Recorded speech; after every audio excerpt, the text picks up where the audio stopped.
Matapos sirain at kainin ng mga lobo ang huling piraso ng steak, ang isa sa kanila ay patuloy pa din ang pagdila sa plato.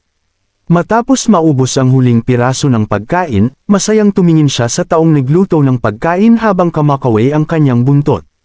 Pagkatapos, nagtipon-tipon sila sa paligid ni Kang Hayan, kung saan dinidilaan ng isang lobo ang kanyang mukha. Dinidilaan ng isa pa ang kanyang mga paa, ang isa ay sumisinghot, at ang isa naman ay natutulog lang sa kanyang tiyan.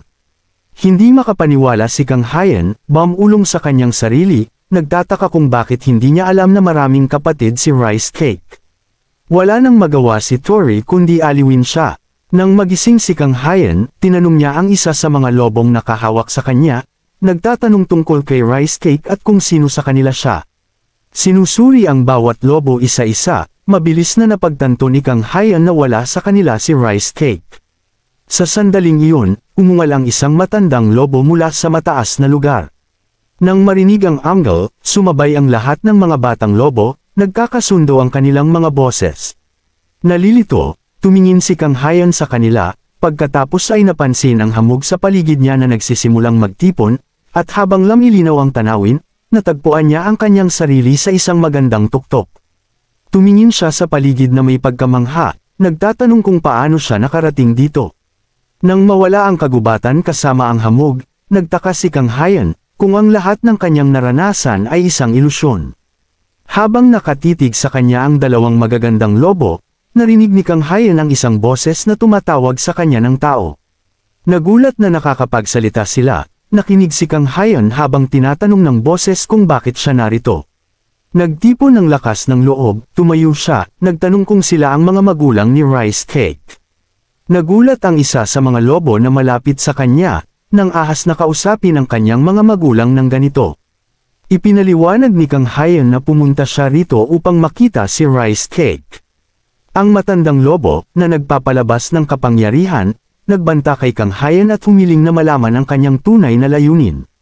Naramdaman ni Kang Hayan ang bigat ng presensya ng matandang lobo, sa wakas ay nauunawaan kung bakit ang mga nilalang na ito ay tinutukoy bilang mga inapo ng Diyos. Patuloy na tinatanong ng matandang lobo kung narito si Kang Hayan para sa mga kapangyarihan ng pagpapagaling ni Rice Cake, ang kanyang natatanging mga mata na nakakakilala ng mabuti sa masama, o marahil ang kanyang titulo bilang anak ng Diyos. Walang pag-aalinlangan, sumagot si Kang Hayan na pumunta siya dahil pamilya si Rice Cake. Humakbang pasulong, ipinaliwanag niya na kahit na ang mga kapangyarihan ni Rice Cake ay kahanga-hanga, pupunta pa rin siya kahit ano paman dahil si Rice Cake ay bahagi ng kanyang pamilya. Ang matandang lobo, na nakadarama ng katapatan ni Kang Hayan, ay lumambot at inamin na si Rice Cake ay dating pinakamapili niyang anak. Sinabi niya na naiintindihan na niya ngayon kung bakit pinili ni Rice Cake na sumunod kay Kang Hayan. Sa sandaling iyon, lumitaw si Rice Cake mula sa ilalim ng mga pader, nagulat kay Kang Hayan at sinabi, "Woof!" Sabik na si Kang Hayan na makita siya at yakapin siya. Tiyak na magkakaroon sila ng magandang muling pagkikita. Gayunpaman, agad na sinuntok ng matandang lobo si Rice Cake, at sinimulan siyang pag-alitan ng parehong magulang. Pinagalitan nila si Rice Cake dahil sa muling pag-alis sa kuweba na dapat ay nagpapahinga. Ang matandang lobo, na nagmumuni-muni, pinaalalahanan siya na hindi siya nakikinig sa kanila, at na malinaw nilang sinabi sa kanya na hindi pa oras para umalis siya sa bundok. Hindi lang iyon, hindi niya inisip na bumalik sa bundok. Habang patuloy na pinapagalitan ng mga magulang si Rice Cake, pinagmasdan ni Kang Hayan ang eksena at naisip sa kanyang sarili na hindi ito naiiba sa kung paano pinapagalitan ng mga magulang ng tao ang kanilang mga anak. Bagamat hindi niya alam ang lahat ng detalye, malinaw sa kanya na nagkamali si Rice Cake dito. Si Rice Cake, dating makapangyarihang puting lobo na inapo ng Diyos at dating namuno sa kagubatan, ay isa na lamang basang pusa sa harap ng kanyang mga magulang. Matapos ang ilang sandali, bumantong hininga ang tatay na lobo. Sa huli, pinayagan ng matandang lobo si Rice Cake na umalis kasama si Kang Hayan. Hinawakan ni Rice Cake ang kanyang sugat at tumingin sa kanya nang hindi makapaniwala. Tuwang-tuwa, tumalon si Rice Cake kay Kang Hayan na sumigaw sa gulat, humihiling na huwag siyang tumalon ng walang babala. Sa kabila ng kanyang takot, nagawang saluhin ni Kang Hayan si Rice Cake, hinahawakan siya ng ligtas. Tuwang-tuwa si Rice Cake na makita muli si Kang Hyen, at nagsalita ang matandang lobo kay Kang Hyen na kinikilala siya bilang isang tao mula sa ibang mundo. Ipinaliwanag niya na habang si Rice Cake ay isang batang lobo pa rin na nahihirapang makinig at gumawa ng malinaw na paghuhusga, siya pa rin ang kanilang mahalagang anak. Ngumiti si Kang Hyen at nagpasalamat sa matandang lobo sa pagtitiwala sa kanya. Bilang tugon, nagbigay ang matandang lobo ng spell kay Kang Hyen gamit ang kanyang paa. Naramdaman ni Kang Hyen ang isang kakaibang pakiramdam, tulad ng isang simoy na nag-aangat sa kanya mula sa lupa. Napansin niyang nawawala ang sakit sa kanyang mga binti at nararamdaman ang kanyang katawan na puno ng enerhiya. Pakiramdam niya ay lumulutang siya sa isang ulap. Habang pinoproseso niya ito, lumitaw ang isang marka ng lobo sa kanyang noo. Nagulat, tinanong ni Kang Hyen kung ano ang nangyari sa kanyang katawan. Kalmadong ipinaliwanag ng matandang lobo na malaya na si Kang Hyen na bisitahin ang lugar na ito kahit kailan niya gusto. Habang natapos magsalita ang matandang lobo, naramdaman ni Kang Hyen na bumibigat ang kanyang ulo. Hiniling ng matandang lobo sa kanya na alagaan ng mabuti si Rice Cake habang nawalan ng malay si Kang Hyen. Sa gabi, si Kang Hyen, na hindi pa rin lubos na nauunawaan ng lahat, ay nakarinig ng isang taong tumatawag sa kanyang pangalan. Nang mabawi ni Kang Hyen ang kanyang focus, nakita niya si Emilia na nakatayo sa harap niya. Nagpahayag siya ng ginhawa na nagtagumpay siya. Nagkomento si Kang Hyen na medyo nahihilo pa, na nasa tuktok siya kanina lang. Kinumpirma ito ni Emilia, kinikilala na natagpuan niya si Rice Cake, at ang pag-akyat doon ay hindi madali. Napansin din niya na tila nakatanggap siya ng regalo, nakadarama ng enerhiya ng hangin na nagmumula sa kanya. Naguluhan si Kang Hyen, nagtanong kung ano ang ibig niyang sabihin. Ipinaliwanag ni Emilia na ang enerhiya ay isang tanda ng pagtitiwala mula sa mga magulang ni Rice Cake. Nagtanong siya kung may binanggit sila tungkol dito. Tumingin kay Rice Cake, ngumiti si Kang Hyen at kinumpirma na mayroon nga. Idinagdag niya na hiniling din nila sa kanya na alagaan ng mabuti si Rice Cake, na buong puso niyang gagawin. Sa baryo, sinabi ng village chief na ngayong medyo nakabawi na siya, ang mga ice cream bar ang pinakamasarap sa Taglagas. Humajijek si Sang-Hu, nagpapasalamat sa kanya sa pagbili ng ice cream. Hiniling ng village chief na huwag niyang sabihin sa kanyang lola na niliber niya siya ng ice cream, na sinang-ayunan ni Sang-Hu, nangangakong itatago ito. Ngumiti ang village chief, sinasabing tunay ngang magkasundo sila. Mula sa likuran, dumating ang isang bata, at nakilala ni Sang-Hu si Chulman. Nagtanong si Chulman kung gusto niyang gumala. Sumang-ayon si Sang-Hu ngunit sinabi sa kanya na tapusin muna niya ang kanyang kinakain. Sa sandaling iyon, nagkomento si Sang-Hu kung gaano nakakatawa na dumating din ang kanyang village chief dito. Sinabi ni Chulman na nangako siyang bibili ng merienda, kung saan tinuya siya ng village chief ng Sogam, sinasabing, "Tingnan niyo kung sino ang nandito, ang aking mahal na kaibigan na si Yung Pyeong." Bumantong hininga ang village chief, sinasabing, "Matagal na tayong hindi nagkita." Sinabi ng village chief ng Sogam na narinig niya ang balita na nanganak si Sujin, binabati siya. Idinagdag niya na sa totoo lang, nagkaroon din sila ng anak ngayong taon, at napakasayang taon nito. Ang village chief, na galit, ay nagpasalamat sa kanya. Sinabi ng village chief ng Sogam na hindi lang ang bata ang dumating sa kanila. Nitong mga araw na ito, maraming tao mula sa Seoul ang lumilipat din sa kanilang baryo, at ang nakakatuwa, ang isa sa kanila ay isang binata na wala pang 30 taong gulang. Sinabi ng village chief ng Sogam na mabuti yun para sa kanya. Habang tumatawa sila, nagkomento si Chulman kung bakit sila laging nag-aaway kapag nagkikita. Sinabi ni Sang-Hu na narinig niya mula sa mga matatanda na tila hindi sila magkasundo kahit bago pa sila naging mga village chief. Sinabi ni Chulman na matagal na silang magkakilala, ngunit hindi pa rin sila nagkakasundo. Habang nag-aaway ang dalawang village chief, sinabi ni Chulman kay Sang-Hu na hindi sila dapat matulad doon, na sinang-ayunan ni Sang-Hu, sinasabing tiyak na magiging magkaibigan silang lahat. Sumimangot ang village chief ng Sogam, sinasabing malapit na ang araw ng palakasan sa susunod na linggo at nagtanong kung kamusta na ang kanyang paghahanda. Sinabi ng village chief sa kanya na ang araw ng palakasan ay para sa mga bata, at ano ang kailangan nilang ihanda.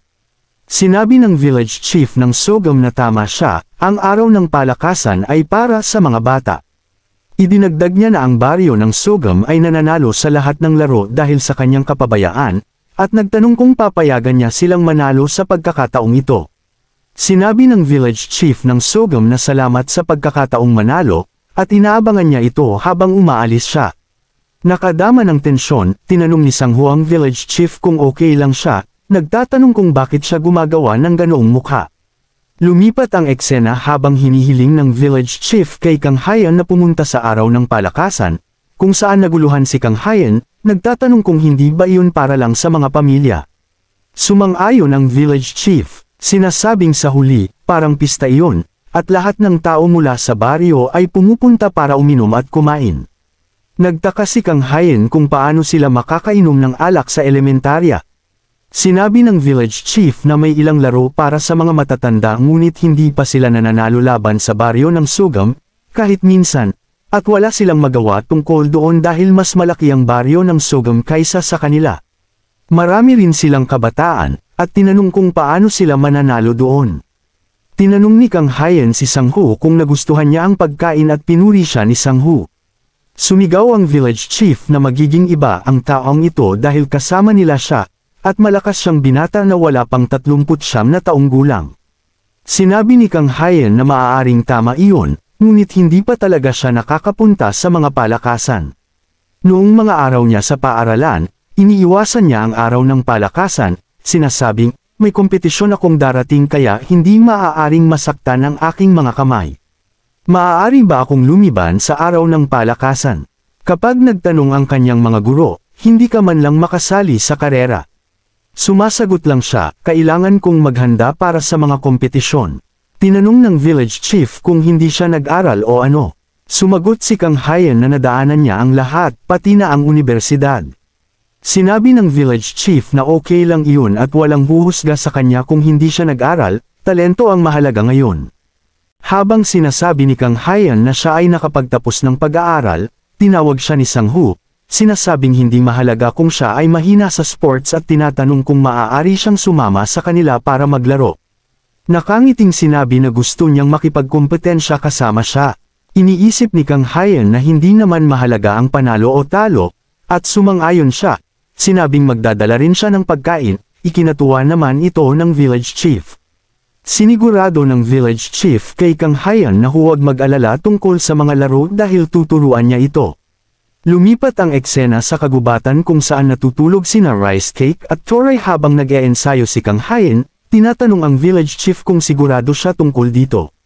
Sinigurado ng village chief na tama ang ginagawa niya. Naglalaro sina Rice Cake at Toray sa isang kahoy na troso. Habang patuloy na nag-e-ensayo si Kang Hayan gamit ang troso, tinanong niya kung tama ba ang kanyang ginagawang pag-e-ensayo, na sinang-ayunan din ng village chief. Nag-e-enjoy sina Rice Cake at Toray sa pagsakay. Tumatakbo si Kang Hayan na may mga gulong habang sumisigaw, tinatanong kung sigurado siya, at sinigurado naman ng village chief na ginagawa niya ang lahat ng sinabi niya. Nagtataka siya kung dapat ba niyang ituloy ang ideya ng pag-e-ensayo sa mga talon. Tanong ni Lola Park sa gilid, ano ang ingay na ito? Sinabi ng village chief na ang kanilang batang chef ay nangakong sasali sa araw ng sports, kaya tinutulungan niya itong mag-ensayo. Tanong ni Lola Park, noong nakaraang taon ay si Minho, at ngayong taon ay ang chef. Sinabi niya na wala siyang makikitang lakas sa payat na katawan na iyon, at malapit na siyang bumagsak, na sinabi naman ng village chief na alam niyang pareho sila ng iniisip. Ngunit tinanong niya, bakit napakagaling niya? Pagkatapos ng matinding pagsasanay, lumipat ang eksena sa bahay ni Kang Hayan habang siya ay umuungol na ang kanyang buhay ay puno ng pagsasanay kamakailan, at nasanay na siya, kaya automatiko siyang sumusunod. Iniisip ni Kang Hayan na kahit parang nagbibiro lang ang village chief, tinanong niya, paano kung seryosohin niya ito? Napansin ni Kang Hayan na ang kanyang katawan ay napakaginhawa, tinatanong kung paano ito nangyari. Napansin niya na naging mas malusog ang kanyang katawan pagkatapos niyang makilala ang mga magulang ni Rice Cake. Samantala, nagmamataas si Rice Cake, at hindi nagpapatalo si Tory. Iniisip ni Kang Hayan na ang lahat ng pagsasanay ay nakatulong sa kanya na lumakas, at dapat niyang pasalamatan sina Randolph at Noah. Tinitingnan siya ni Rice Cake na may awa. Iniisip ni Kang Hyan na dahil para ito sa mga bata, dapat itong maging perpekto para sa kanila. Habang nagpapasya siyang hanapin ang mga sangkap, iniisip niya na ito ang kanyang unang pagkakataon na gumawa ng ganito, at parang masaya ito. Nagpasya siyang gumawa ng mga character lunchboxes. Buong oras na iyon ay naghahanap siya sa internet. Kinabukasan, inanunsyo na ang mga estudyante ng Growth Elementary School ay magtitipon sa gitnang parang. At magpapasalamat sila kung ang mga natitirang taga-baryo ay maghihintay sa lugar sa ilalim ng mga tolda. Sinabi ni Kang Hyan na umiinom sila ng alak, at hindi pa nagsisimula ang mga laro. Habang kumakaway ang village chief kay Kang Hyan para lumapit. Sinalubong siya ni Minho, sinabing kada rating lang niya dahil malapit nang magsimula ang mga laro, medyo nagmamadali siya. Sinabi ni Kang Hyan na mas matagal siyang naghanda ng mga lunchboxes kaysa sa inaasahan niya. Inanunsyo na bago sila magsimula, magbibigay ng maikling talumpati ang punong guro. Kinausap niya ang mga estudyante ng Growth Elementary School, at ang kanilang mga magulang, nagpapasalamat sa kanila sa pagsama sa kanila ngayon para sa Grow Lively na Sports Day. Kinumpirma niya na ang kanilang araw ng sports ay magiging isang malaking tagumpay, pinagpala ng magandang panahon at ang presensya ng kanilang magagandang estudyante. Itinanong niya, ano ang pinakamahalagang bagay sa araw ng sports ngayon? Ligtas ito, nagpatuloy siya tungkol sa bahagi ng kaligtasan, na nagdulot ng antok sa mga estudyante sa panahon ng nakakainip na talumpati na ito. Nagtataka si Myung kung paano si Chulman nakakatulog sa posisyon na iyon. Sinigurado ng village chief kay Kang Hyan na ang kanilang barangay ay mayroon ng 2 alas, at mayroon silang pagkakataon. Sinabi ni Minho na nakita niya ang tolda ng Sogam Village sa kanyang pagpunta dito, at parang mayroon silang high schooler kasama nila. Nagulat ang village chief at nagtatanong, nagdala ang Sogam ng kanilang bagong alas. Sinabi ni Minho na nakakita rin siya ng maraming tao sa kanilang 30s at 40s. Ang village chief, medyo nalulumbay, ay nagsabi na inaasahan na niya ito, at kaya sila nag-ensayo para sa araw na ito. Sa loob ng maraming taon ay kinailangan nilang tanggapin ang kanilang mapapait na pagkatalo sa Sogam. Gayunpaman, gagawa sila ng kasaysayan ngayon, at nangako siyang ibabagsak ang Sogam Village. Sinabi ng village chief na sa loob ng 4 na taon, kinailangan nilang tanggapin ang kanilang mapapait na pagkatalo sa Sogam. Gayunpaman, gagawa sila ng kasaysayan ngayon. Ipinahayag niya na nangako siyang ibabagsak ang Sogam Village habang inanunsyo ng punong guro ang simulan ng Sports Day.